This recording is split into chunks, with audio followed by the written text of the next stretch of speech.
जय हिंद दोस्तों, मैं हूं दीपेंद्र सिंह राठौड़। स्वागत करता हूं आपके अपने YouTube channel Kurukshetra classes Ajmer पर। दोस्तों, हम पिछली कक्षा में साइंस की क्लास स्टार्ट की थी। हमने केमिस्ट्री का पोर्शन स्टार्ट किया था सभी कॉम्पिटिशन्स एग्जाम के लिए, चाहे आपका RS हो, SI हो राजस्थान में स्टेट लेवल का, या फिर आपके CET हो, या फिर आप पैरामिलिट्री की तैयारी कर रहे हो, जैसे CRPF की निकली हुई है, ट्रेड्समैन की, कांस्टेबल की, और CRPF में अभी 1.5 लाख पदों पर भर्तियां और आनी है आगामी, उनकी तैयारी कर रहे हो, CISF की कर रहे हो, आप ITBP की कर रहे हो या BSF की कर रहे हो, सभी के लिए आपके कॉमन क्लास जो सबके लिए यूजफुल है। आप कोई भी टॉपिक आपका छूटेगा नहीं और आप सारा क्वेश्चन आपके इन टॉपिक्स में से आएंगे, ये मेरा वादा रहेगा आपसे।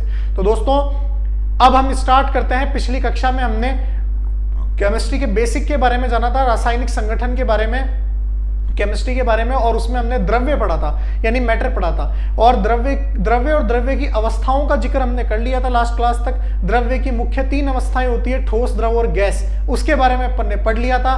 आज की कक्षा में हम अन्य अवस्थाओं के पढ़ेंगे। पदार्थ की अन्य अवस्थाएं कौन सी होती है, द्रव्य की अन्य अवस्थाएं कौन सी होती है, वो 2 होती है। मैंने पहले भी बताया था आपको, एक तो होती है प्लाज्मा और एक कौन सी होती है, बोस-आइंस्टीन कंडेंसेट। एक तो प्लाज्मा होती है आपके और एक होती है बोस-आइंस्टीन कंडेंसेट। तो इसको आपको ध्यान रखना है। पदार्थ की अन्य अवस्थाएं अपन स्टार्ट कर रहे हैं। सबसे पहली अवस्था जो पढ़ेंगे वो अपन पढ़ेंगे प्लाज्मा, जिसको पदार्थ की चौथी अवस्था कहा जाता है। ये मैंने कल भी बताया था आपको, और निहायत ही इंपॉर्टेंट प्रश्न है। इसे पदार्थ की कौन सी अवस्था कहा जाता है? इसे पदार्थ की चौथी अवस्था कहा जाता है। क्या कहा जाता है मित्रों? इसे पदार्थ की चौथी अवस्था कहा जाता है। बहुत ही इंपॉर्टेंट है। 3 मुख्य अवस्थाएं होती है, ठोस, द्रव और गैस, और चौथी अवस्था कौन सी होती है? प्लाज्मा होती है। ठीक है।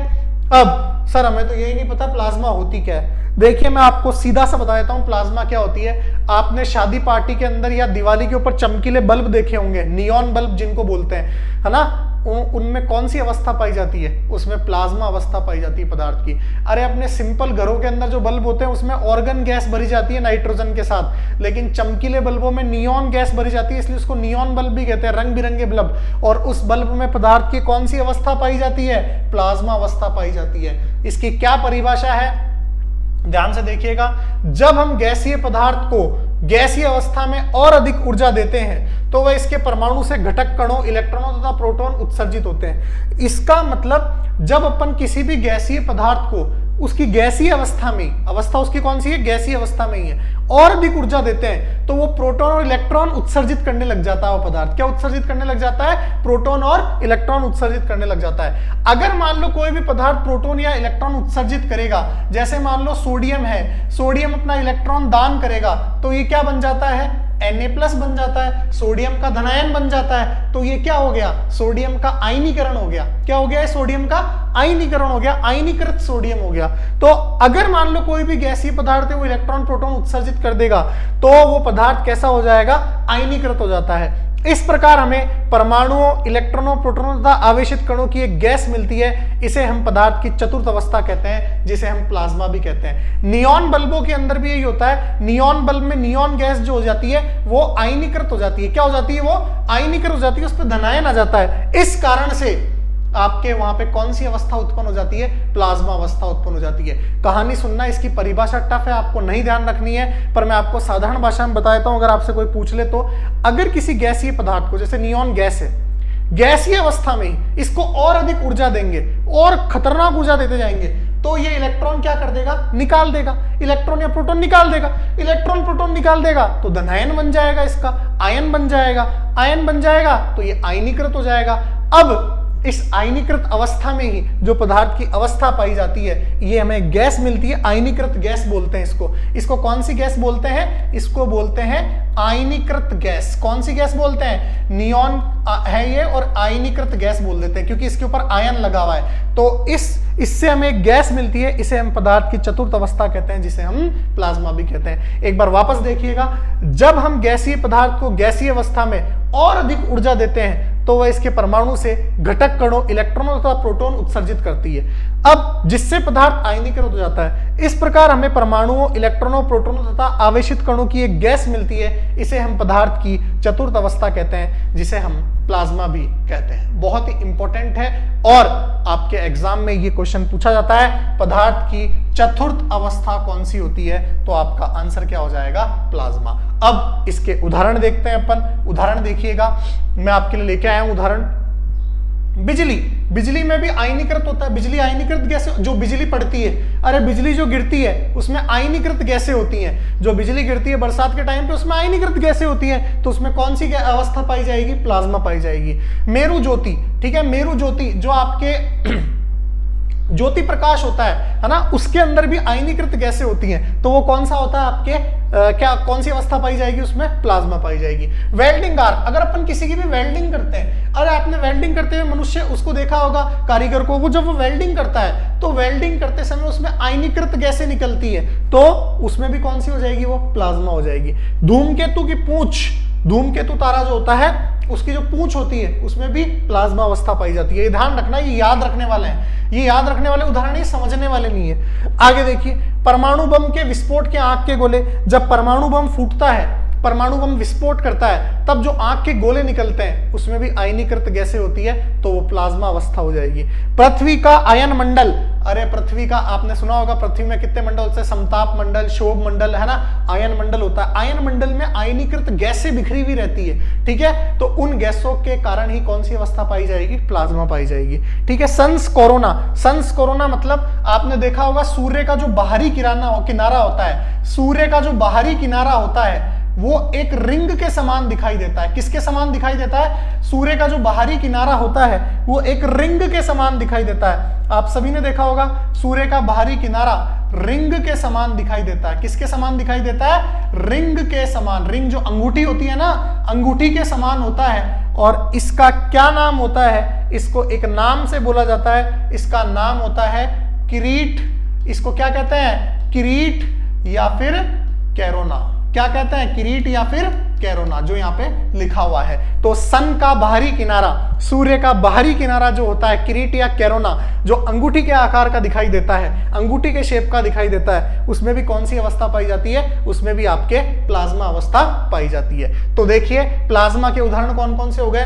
बिजली, बिजली के जो बिजली गिरती है आकाश के अंदर, उसमें कौन सी होती है, आयनीकृत गैसें होती है। मेरु ज्योति, ठीक है, वेल्डिंग आर्क और धूमकेतु की पूंछ याद रखनी है आपको। परमाणु बम के विस्फोट, परमाणु बम जब विस्फोट होता है तो उसमें आयनीकृत गैसें पाई जाती है। पृथ्वी का आयन मंडल, तारा, तारे जो भी होते हैं सब में आयनीकृत गैसें होती है। और सूर्य का बाहरी किनारा जिसको किरीट या कैरोना कहते हैं, सन्स कोरोना, ठीक है, ध्यान रखना। तो ये आपके प्लाज्मा अवस्था पूरी हुई। पदार्थ की चौथी अवस्था क्या कहलाती है, प्लाज्मा कहलाती है। और इसके उदाहरण अपन ने देख लिए। इसका एक और उदाहरण दे सकते हो आप, चमकीले बल्ब जो होते हैं, चमकीले बल्बों में जो नियॉन गैस पाई जाती है वो भी आयनीकृत होती है, और तो उसके अंदर कौन सी अवस्था पाई जाएगी, प्लाज्मा अवस्था पाई जाएगी। चलिए आगे बढ़ते हैं अगले क्वेश्चन, अगले टॉपिक की तरफ। तो चौथी अवस्था तो पदार्थ की हो गई, प्लाज्मा। अब पांचवी अवस्था जो आती है वो आती है बोस आइंस्टाइन कंडेंसेट। अब सबसे पहले मैं बात करूंगा इसका नाम कैसे पड़ा, बोस आइंस्टाइन कंडेंसेट का। देखिए दो वैज्ञानिक थे, एक तो भारत के थे सत्येंद्र नाथ बोस। कौन थे, सत्येंद्र नाथ बोस, एक तो भारत के वैज्ञानिक थे, इनको नोबेल पुरस्कार भी मिला था इसके लिए। और दूसरे वैज्ञानिक जो थे वो थे आपके पास रविंद्रनाथ टैगोर। कौन से थे दूसरे, रविंद्रनाथ टैगोर। ये दो वैज्ञानिक थे, एक तो सत्येंद्र नाथ बोस और एक थे रविंद्रनाथ टैगोर। क्या हो गया, गलती से दोनों एक ही बंगाल के हैं तो वो नाम याद आ गया, रविंद्रनाथ टैगोर नहीं, अल्बर्ट आइंस्टाइन। सत्येंद्र नाथ बोस और एक थे आपके अल्बर्ट आइंस्टाइन। इनको तो आप सभी जानते हो, जर्मनी के महान वैज्ञानिक अल्बर्ट आइंस्टाइन। इन दोनों के नाम पर, इन दोनों ने इस अवस्था की खोज करी थी, इसलिए इन्हीं के नाम पर इसका नाम पड़ गया बोस आइंस्टाइन कंडेंसेट। सत्येंद्र नाथ बोस का बोस ले लिया, अल्बर्ट आइंस्टाइन का आइंस्टाइन ले लिया, नाम पड़ गया Bose Einstein condensate. Bose Einstein condensate कौन सी अवस्था होती है, ये संघनित अवस्था होती है, यानी संघनन की अवस्था होती है। जैसे बोस आइंस्टीन द्रव या बोस आइंस्टीन संघनित अवस्था पदार्थ की एक ऐसी अवस्था है जिसमें बोसोन कण, कौन सा कण, बोसोन कण की तनु गैस को परम शून्य ताप होता है 0 केल्विन। कितना होता है, 0 केल्विन, 0 केल्विन या फिर -273.15, ये परम शून्य ताप होता है, इसके नीचे तापमान संभव नहीं है। के बहुत निकट के ताप तक ठंडा कर दिया जाता है। यानी बोसोन कण को जब परम शून्य ताप तक ठंडा कर दिया जाता है, बोसोन कण की गैसीय अवस्था को परम शून्य ताप तक ठंडा कर दिया जाता है, तो हमें पदार्थ की कौन सी अवस्था प्राप्त होती है? पांचवी अवस्था प्राप्त होती है, जिसको बोस आइंस्टाइन कंडेंसेट कहा जाता है। तो ये डेफिनेशन आपको नहीं ध्यान रखनी है, एग्जाम में नहीं पूछी जाएगी, आपको सिर्फ नाम ध्यान रखना है। पदार्थ की पांचवी अवस्था कौन सी होती है? Bose Einstein condensate. क्या होता है? बोसोन कण को आपको संघनित किया जाता है आपके पास गैसीय अवस्था के अंदर, बहुत ही परम शून्य ताप पर इसको गर्म किया जाता है, ठंडा किया जाता है परम शून्य ताप तक, तब हमें कौन सी अवस्था प्राप्त होती है? बोस आइंस्टाइन कंडेंसेट प्राप्त होती है। चलिए आगे बढ़ते हैं अगले चीज की तरफ। अब बोस आइंस्टाइन कंडेंसेट आपकी खत्म हुई, पदार्थ की पांचों अवस्थाएं मैंने पढ़ा दी है। ठोस, द्रव, गैस कल पढ़ी थी अपन ने, और आज अपन ने पढ़ी है प्लाज्मा और बोस आइंस्टाइन कंडेंसेट। आपको क्वेश्चन आने वाले एग्जाम में सिर्फ इतना ही और कुछ नहीं आएगा। पदार्थ की चौथी अवस्था प्लाज्मा, ये ज्यादा से ज्यादा अगर कोई बहुत टफ एग्जाम हो आरएस लेवल का, तो उसके अंदर आपके उदाहरण पूछ ले, प्लाज्मा इनमें से कौन सी अवस्था में प्लाज्मा पाया जाता है, ठीक है, तो वो पूछ ले आपसे। बोस आइंस्टाइन कंडेंसेट के बारे में तो कुछ ज्यादा पूछा जाता नहीं है, कभी नहीं पूछा गया, बस नाम ध्यान रखना आपको। चलिए अब आगे बढ़ते हैं अगले टॉपिक की तरफ, जो आज का हमारा मुख्य टॉपिक है, द्रव्य में परिवर्तन, यानी पदार्थ में परिवर्तन। द्रव्य में परिवर्तन दो प्रकार के होते हैं, एक तो भौतिक परिवर्तन और एक होता है रासायनिक परिवर्तन। मेरे हिसाब से आपने ऐसा कोई एग्जाम नहीं देखा होगा जिसमें जनरल साइंस आती हो और भौतिक परिवर्तन और रासायनिक परिवर्तन से क्वेश्चन ना आए। हमेशा क्वेश्चन आता है भौतिक परिवर्तन, रासायनिक परिवर्तन से।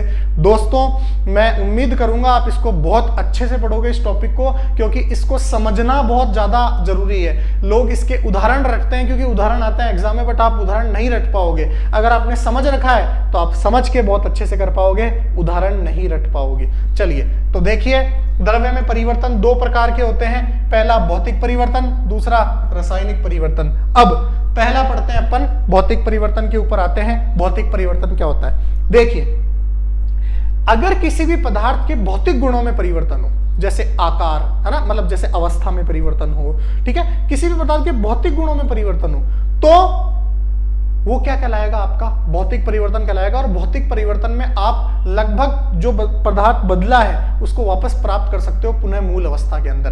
तो भौतिक परिवर्तन के अंदर रासायनिक गुणों में पदार्थ के परिवर्तन नहीं होता है, सिर्फ भौतिक गुण जैसे अवस्था, आकार, इनमें परिवर्तन होता है, रासायनिक गुणों में परिवर्तन नहीं होता। तो किसी पदार्थ के भौतिक गुणों जैसे अवस्था, जैसे आकार आदि में परिवर्तन होता है तो उसे भौतिक परिवर्तन कहते हैं। पदार्थ की अवस्था बदल गई, जैसे बर्फ है, बर्फ का पानी बन गया, पानी से वाष्प बन गया, ठीक है, अवस्था चेंज हुई है, तो ये कैसा परिवर्तन है? भौतिक परिवर्तन है। आप पानी से वापस बर्फ बना सकते हो, वाष्प से वापस पानी मिल सकता है हमें, तो ये कैसा परिवर्तन हो गया? भौतिक परिवर्तन हो गया। ये समझना जरूरी है, आपको ये ध्यान रखना है उदाहरण पहचानते समय कि अगर मेरे को पदार्थ वापस नहीं मिल पा रहा है, इसका मतलब वो भौतिक परिवर्तन है, वरना वो रासायनिक परिवर्तन है। चलिए तो आगे बढ़ते हैं अगले उदाहरण की तरफ। अब इसका अगला पॉइंट है, इस परिवर्तन में पदार्थ की रासायनिक संरचना और रासायनिक गुणों में परिवर्तन नहीं होता। ये मैं पहले ही बता चुका हूं आपको कि पदार्थ की रासायनिक संरचना एवं रासायनिक गुणों में परिवर्तन नहीं होता, केवल भौतिक गुणों में, भौतिक अवस्था में परिवर्तन होता है या आकार में परिवर्तन होता है। चलिए अब इसके उदाहरण जो एग्जाम में मोस्ट इंपॉर्टेंट है और काफी एग्जाम्स में पूछे जाते हैं, लगभग हर एग्जाम में भौतिक परिवर्तन और रासायनिक परिवर्तन के उदाहरण आपको मिल ही जाएंगे। एक एक समझ के करेंगे अपन। पहला उदाहरण है आपका जल से बर्फ बनना या जल से वाष्प बनना। देखो, अगर आपने पानी फ्रिज में रखा तो बर्फ बन जाएगी, अगर आपने पानी गैस पे रखा तो और 100 डिग्री सेल्सियस तक उसको उबाला तो भाप बन जाएगी, और अगर आपने बर्फ को बाहर छोड़ दिया खुला धूप में तो बर्फ पानी बन जाएगा, या कहीं पे भी छोड़ दो। तो इसका मतलब ये, अगर आप वापस पानी को फ्रीज में रख दोगे तो बर्फ बन जाएगी। इसका मतलब वापस मूल पदार्थ प्राप्त कर सकते हैं, तो वो कौन सी अवस्था और कौन सा परिवर्तन हो जाएगा? भौतिक परिवर्तन हो जाएगा। तौलिया में पानी का सूख लेना, यानी तौलिया पानी को सोख लेता है, कैसा परिवर्तन हुआ? भौतिक परिवर्तन हुआ। अगर आप इसको वापस पानी में भिगो दोगे वापस भीग जाएगा, ठीक है, तो भौतिक परिवर्तन हो गया ये। कागज के टुकड़े को फाड़ना, अगर आप कागज का टुकड़ा फाड़ते हो तो वापस कागज मिल सकता है अपने को। कैसा परिवर्तन है? भौतिक परिवर्तन। को रासायनिक गुणों में परिवर्तन थोड़ा ना हुआ है। अरे क्या कागज के टुकड़े को फाड़ने के बाद कागज सोना थोड़ी ना बन गया? नहीं बना। तो कैसा परिवर्तन हो गया? भौतिक। कागज तो कागज ही रहेगा, भौतिक परिवर्तन है। तांबे को खींचकर उससे पतले तार निकालना। अगर आप तांबे को खींचते हो तो उससे पतले पतले क्या निकलते हैं? तार निकलते हैं। लेकिन क्या तांबे का गुण परिवर्तन होता है क्या?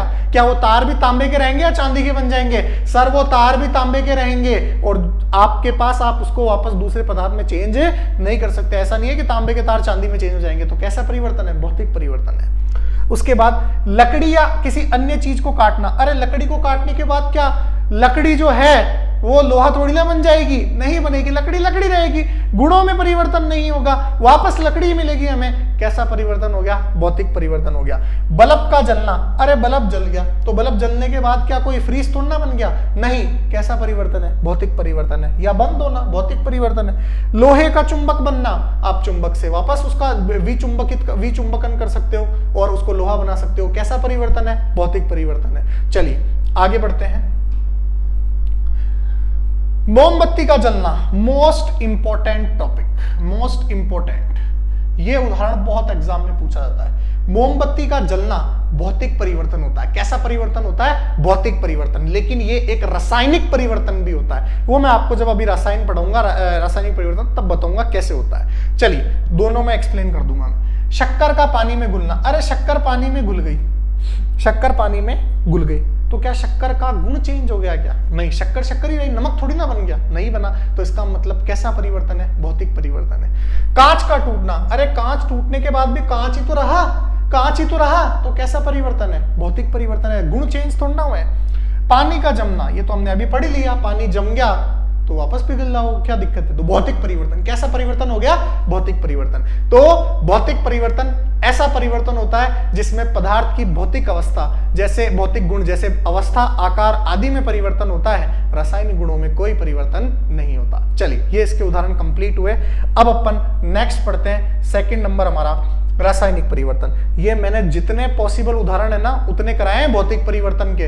इतने उदाहरण कर लिए ना आपने समझ के, आपके एग्जाम में अटकेगा नहीं 1% भी।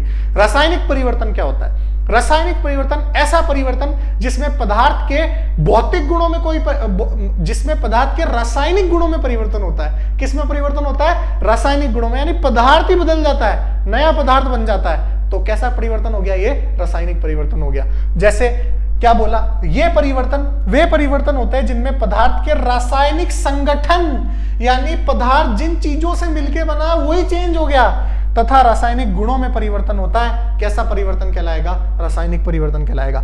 इस परिवर्तन में एक पदार्थ से नए पदार्थ का निर्माण होता है। मैंने पहले ही बोला था भौतिक परिवर्तन में कोई नए पदार्थ का निर्माण नहीं होता, परंतु रासायनिक परिवर्तन में एक नए पदार्थ का निर्माण होता है, इसलिए इसको क्या कहा जाता है? रासायनिक परिवर्तन कहा जाता है। इसके उदाहरण पढ़ लेते हैं, एग्जाम में सबसे ज्यादा आते हैं। पहला उदाहरण मक्खन का खराब होना। भैया मक्खन एक बार खराब हो गया तो वापस आप मक्खन प्राप्त नहीं कर सकते, उसके गुणों में परिवर्तन आ जाएगा, खट्टा हो जाएगा वो। तो रासायनिक गुणों में परिवर्तन आ गया तो कैसा हो जाएगा आपके पास परिवर्तन? रासायनिक परिवर्तन। मोमबत्ती का जलना, अभी बताया था मैंने, मोमबत्ती का जलना भौतिक परिवर्तन भी है, मोमबत्ती का जलना रासायनिक परिवर्तन भी है। कैसे?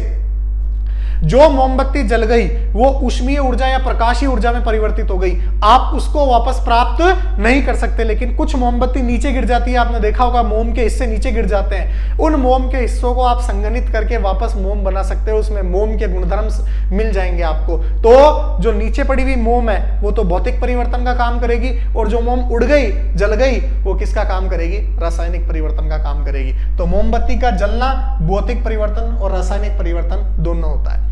पटाखों का फटना, अगर एक बार पटाखे फट गए तो क्या आप वापस पटाखे ला सकते हो? क्या नहीं ला सकते उन्हीं पटाखों को। तो कैसा परिवर्तन हो गया? रासायनिक परिवर्तन हो गया। अगरबत्ती का जलना, जली हुई अगरबत्ती ऊष्मीय ऊर्जा में बदल जाती है, उसके बाद आप वापस अगरबत्ती नहीं ला सकते। कागज का जलना, कागज का फटना भौतिक परिवर्तन है, क्योंकि कागज वापस वही रहता है, पर कागज जले बाद में कागज का गुणधर्म चेंज हो जाते हैं, कागज पूरा पदार्थ ही चेंज हो जाता है, क्या राख बन जाती है। कैसा परिवर्तन है? रासायनिक परिवर्तन है। जीवों का बड़ा होना, यानी जो जीव बढ़ गए, है ना, बड़े हो गए आपके पास, है ना, अब वापस उनके गुणों में परिवर्तन हो रहा है। जैसे जैसे जीव बढ़ते जाते हैं उनके शरीर में गुणों में परिवर्तन होता है। कैसा परिवर्तन हो गया? रासायनिक परिवर्तन। दही का जमना, दही का जमना, दही जमने के बाद में पदार्थ, दूध से दही जमता है, दूध के गुणधर्म अलग होते हैं, दही के गुणधर्म अलग होते हैं, रासायनिक गुणधर्म अलग होते हैं। तो कैसा परिवर्तन हो गया? रासायनिक परिवर्तन हो गया। आगे बढ़ते हैं। भोजन का सड़ना, अब भोजन सड़ने के बाद में क्या वापस वैसा भोजन बन सकता है क्या? नहीं बन सकता। कैसा परिवर्तन है? रासायनिक परिवर्तन, क्योंकि गुणों में चेंज हो गया। पचना, अब भोजन पच गया, अपन ने भोजन खा लिया, उस समय उसके गुणधर्म अलग थे, है ना, अब भोजन पच गया, उसके बाद में वापस उस भोजन को लाना संभव है क्या? नहीं संभव है। कैसा परिवर्तन है? रासायनिक परिवर्तन है। कच्चे भोजन का गुणधर्म अलग होते हैं, पके हुए भोजन से वापस कच्चा भोजन बना सकते हो क्या? नहीं बना सकते। तो भोजन का पकना भी कैसा परिवर्तन है? रासायनिक परिवर्तन है। तो भोजन का सड़ना, पचना और पकना तीनों ही कैसे परिवर्तन है? रासायनिक परिवर्तन है। अब कोयले और लकड़ी का जलना, कोयला जल गया, लकड़ी जल गई, उसके बाद में वापस क्या आप वो कोयला या लकड़ी प्राप्त कर सकते हो क्या? नहीं कर सकते। कैसी परिवर्तन है? रासायनिक परिवर्तन है। मैग्नीशियम के फीते का जलना, मैग्नीशियम का फीता जब जल जाता है तब आपके पास एक रासायनिक अभिक्रिया होती है और वो मैग्नीशियम ऑक्साइड में परिवर्तित हो जाता है। वापस मैग्नीशियम ऑक्साइड से आप मैग्नीशियम का फीता नहीं ला सकते। कैसा परिवर्तन है? रासायनिक परिवर्तन है। रक्त का जमना, अगर रक्त जम गया एक बार, है ना, ब्लड की क्लॉटिंग हो गई, वापस वो रक्त नहीं बन सकता। कैसा परिवर्तन है? रासायनिक परिवर्तन है। लोहे पर जंग लगना, अगर एक बार लोहे पर जंग लग गया तो वापस वही लोहा प्राप्त करना संभव नहीं है। आप लोहे पर जंग लगने से बचा सकते हो, पर जंग लगे हुए लोहे को वापस कम नहीं कर सकते। कैसा परिवर्तन है? रासायनिक परिवर्तन है। आप सभी को पता भी है, लोहे के जंग लगने में तो रासायनिक अभिक्रिया होती है। Fe2O3 लोहे पे जंग लगने का क्या होता है? सूत्र होता है। आगे पढ़ाऊंगा मैं आपको। ये जंग लगने का सूत्र होता है Fe2O3, फेरिक ऑक्साइड। ये जंग लगने का क्या होता है? सूत्र होता है। ठीक है, रासायनिक अभिक्रिया होती है इसमें। तो कैसा परिवर्तन हो जाएगा? रासायनिक परिवर्तन। सेब आप लेके आते हो तब किस कलर की होती है, और सेब अगर आप खुला छोड़ दो, वायु के संपर्क में आ जाए सेब, तो वो भूरे रंग की हो जाती है। वापस उस भूरे रंग की सेब को सफेद रंग की सेब में कन्वर्ट करना संभव नहीं है। कैसा परिवर्तन हो जाएगा? रासायनिक परिवर्तन हो जाएगा। अगरबत्ती का जलना, जली हुई अगरबत्ती की वापस साबती अगरबत्ती नहीं बना सकते। कैसा परिवर्तन है? रासायनिक परिवर्तन है। दूध का फटना, दूध फट गया, उसके बाद उसका पनीर बन सकता है, वापस दूध नहीं बन सकता। कैसा परिवर्तन है? रासायनिक परिवर्तन। तो दोस्तों, ये आपके पास भौतिक परिवर्तन और रासायनिक परिवर्तन थे। रासायनिक परिवर्तन जिसमें पदार्थ के रासायनिक गुणों में चेंज होता है और आप वापस नया पदार्थ मिलता, आपको वापस पुराना पदार्थ नहीं ला सकते। भौतिक परिवर्तन में पदार्थ के भौतिक गुणों में चेंज होता है, आकार और अवस्था में, और आप वापस पुराना पदार्थ ला सकते हो। कैसा परिवर्तन हो जाएगा? भौतिक परिवर्तन। यह आज का हमारा मुख्य टॉपिक था और आपको समझ में आया होगा। इससे क्वेश्चन बहुत ज्यादा पूछे जाते हैं। अब हमने अभी तक द्रव्य के आकार, द्रव्य का प्रकार, द्रव्य की अवस्थाएं और द्रव्य के गुणधर्म पढ़ लिए हैं। अब इसके बाद में अपन कल नया टॉपिक पढ़ेंगे, इसी के अंदर आगे और पढ़ेंगे। तो दोस्तों, उम्मीद करता हूं आपको ये वीडियो पसंद आई होगी। मैं आपके लिए बहुत बेहतर कंटेंट लेके आ रहा हूं। कम से कम इसके लिए मैं कई जगह रिसर्च करके आपके लिए बेस्ट कंटेंट ला रहा हूं, जो आपके एग्जाम में क्वेश्चन यूं के यूं मिल जाए आपको। तो आप प्लीज हमारा सपोर्ट कीजिए, वीडियो को ज्यादा से ज्यादा शेयर कीजिए। जो भी लोग पढ़ रहे हैं, मैंने आपको वादा किया था, आप कहीं से भी पढ़ रहे हो, एक बार इस कंटेंट को पढ़ के देखिएगा, आपको बहुत मजा आएगा और आपको लगेगा कि कुछ नया कंटेंट मिला है हमें। तो दोस्तों, उम्मीद करता हूं आपको वीडियो पसंद आई हो। अगर आई तो इसे लाइक कीजिएगा, कमेंट कीजिएगा, शेयर कीजिएगा, हमारे चैनल को सब्सक्राइब जरूर कीजिएगा और पास में बेल आइकन है उसको प्रेस जरूर कीजिएगा। जय हिंद, जय भारत, वंदे मातरम।